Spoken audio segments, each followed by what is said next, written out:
Welcome. I've created a series of open channel flow animations that I'd like to share with you. This animation is one in a series of videos I've made that examines how normal depth varies with several different channel or flow properties. Here we examine the role of channel width on a mild reach. Before we start the animation, let's first go over the different subfigures you see on the screen. In the upper right area, you're looking at a cross-sectional view of the channel. Initially, the channel is quite narrow relative to the discharge in the channel, and over the course of the animation, you'll see the right wall of this channel move to the right, and the channel will evolve to a width of 50 feet.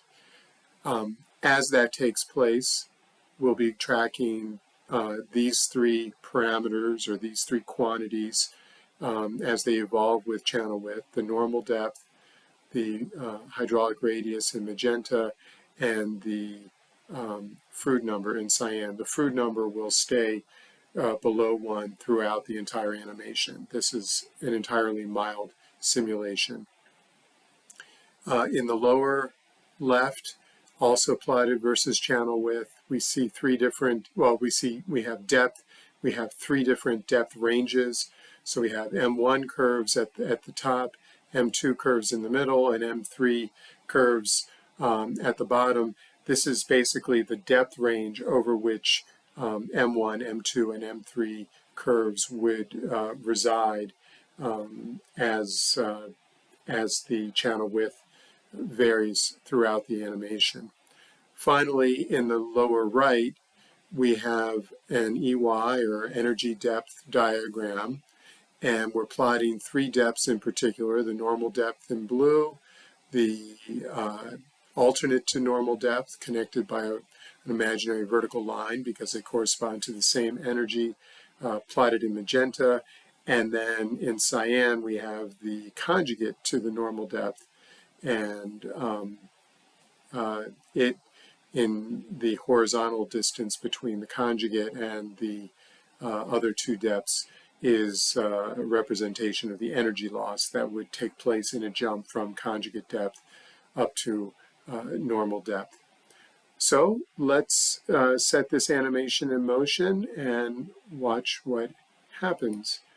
You can see the channel is growing wider. As it grows wider, the specific discharge is diminishing. Let me pause there so we have a little bit of time to discuss that.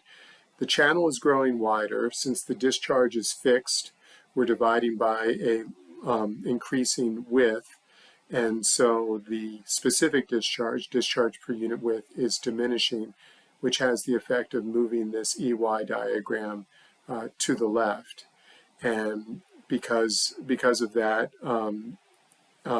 energy alternate and conjugate are all shifting as well to match that behavior.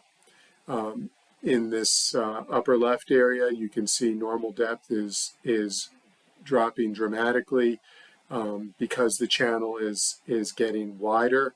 That's overpowering the fact that the depths are diminishing as well, and so in the net, the hydraulic radius is also decreasing, and you can see that regardless, the Froude number is staying less than 1, so subcritical conditions.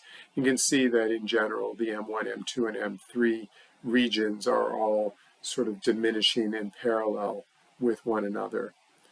Let's let the animation unfold to completion. So the channel is getting wider and wider. The patterns that we saw of depth and hydraulic radius diminishing with width continue, although it's not as dramatic as early in the animation. The Froude number is staying more or less fixed, and you can see that the three depths, the normal depth, alternate depth, and conjugate depth, are all staying fairly close to critical conditions, and they're evolving along with the changing EY diagram.